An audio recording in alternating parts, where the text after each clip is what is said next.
മുൻ മന്ത്രിയും കോൺഗ്രസ് നേതാവുമായിരുന്ന എം.ടി. പത്മ അന്തരിച്ചു. മുംബൈയിലായിരുന്നു അന്ത്യം. മൃതദേഹം ബുധനാഴ്ച കോഴിക്കോട്ടെത്തിക്കും. എം.ടി. പത്മയുടെ നിര്യാണത്തിൽ മുഖ്യമന്ത്രി പിണറായി വിജയൻ അനുശോചിച്ചു. മേഘ ചേരുന്നു. മേഘ, വിശദാംശങ്ങൾ. ഷമ്മി, വാർദ്ധക്യ സഹജമായ അസുഖത്തെ തുടർന്നാണ് എം.ടി. പത്മയുടെ അന്ത്യം. മുംബൈയിലായിരുന്നു അവരുണ്ടായിരുന്നത്. മകളുടെ വസതിയിൽ വെച്ചാണ് മരണം സംഭവിച്ചത്. മൃതദേഹം ബുധനാഴ്ച കോഴിക്കോട്ട് എത്തിക്കും.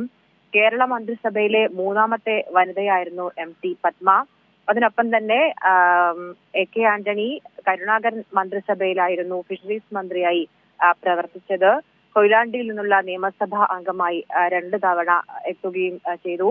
1999 പാലക്കാട് നിന്നും 2004 വടകരയിൽ നിന്നും ലോക്സഭയിലേക്ക് മത്സരിച്ചെങ്കിലും പരാജയപ്പെടുകയായിരുന്നു. പിന്നീട് 2013 കോഴിക്കോട് കോർപ്പറേഷനിലേക്ക് കോൺഗ്രസ് കൗൺസിലറായി തെരഞ്ഞെടുക്കപ്പെടുകയും ചെയ്തു. കോഴിക്കോട് കോർപ്പറേഷനിലെ പ്രതിപക്ഷ നേതാവ് കൂടിയായിരുന്നു എം.ടി. പത്മ. അവസാന നിമിഷം വരെ, അതായത് മുംബൈയിലേക്ക് പോകുന്നതിന് മുൻപേ വരെ കോഴിക്കോട്ടെ കോൺഗ്രസിന്റെ പരിപാടികളിലൊക്കെ തന്നെയും സജീവ സാന്നിധ്യം കൂടിയായിരുന്നു എം.ടി. പത്മ. ഏതായാലും കോഴിക്കോട് ജില്ലയിലെ പ്രധാനപ്പെട്ട ഒരു നേതാവ് കൂടിയാണ് മരണത്തോടെ നഷ്ടമായിരിക്കുന്നത്.